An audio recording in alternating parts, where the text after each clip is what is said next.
Hi, in today's video, we will show a very unique method of how to print 3 cement parts with only one mold at the same time without waiting for the other to dry and dye them in different ways.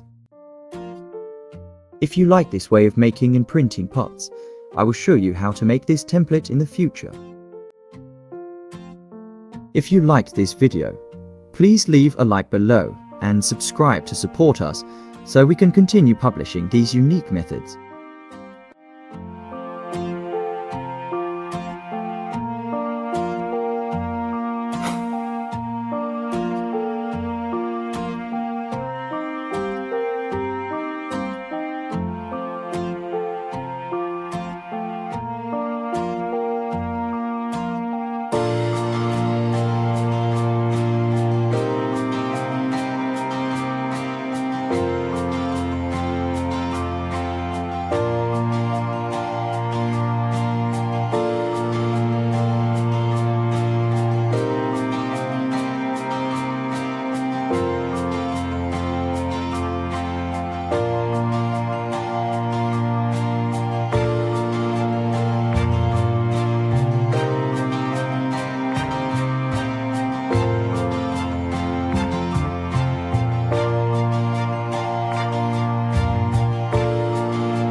Give us your opinions in the comments. Which dyeing method did you like the most?